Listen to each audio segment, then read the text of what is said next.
নমস্কাৰ, মই বিজয়। স্বাগতম জনাইছোঁ আপোনালোকক মোৰ ইউটিউব চেনেললৈ।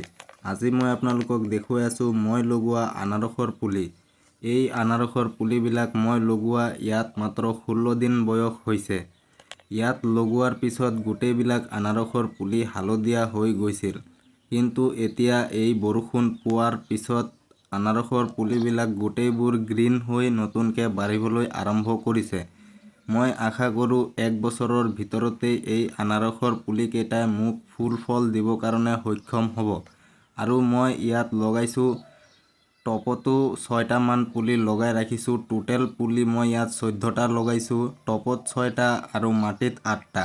কোনটোত ভাল ৰিজাল্ট আহে মই ইয়াত পৰীক্ষা নিৰীক্ষা কৰাৰ কাৰণেই দুটাটো লগোৱাই ৰাখিছোঁ।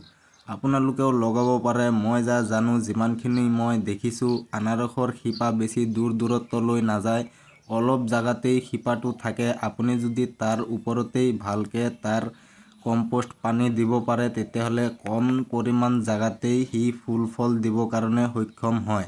মই এনেকুৱা ইউটিউবত আৰু বহুত ভিডিঅ' দেখিছোঁ যোনবোৰ নেকি 8 ইঞ্চি মাটিৰ টব, প্লাষ্টিক টব, বাল্টিতো সিহঁতে আনাৰস ফলাই খাবলৈ সক্ষম হৈছে। ময়ো সেই আশা লৈয়েই এই আনাৰসৰ পুলিবোৰ মাটিত আৰু ফুলৰ টপত মিলাই 14টা লগোৱাইছোঁ।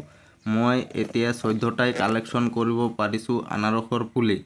মই আৰু আনাৰসৰ পুলি লগোৱাম, কিন্তু এতিয়া কালেকশ্যন কৰিব পৰা নাই বুলি মই আনাৰস যিকেইটা পুলি পাইছোঁ সেইকেইটাই লগোৱাইছোঁ। মই 14টা পাইছোঁ, তো 14টাই মই 8টা মাটিত আৰু 6টা ফুলৰ টপত লগাইছোঁ।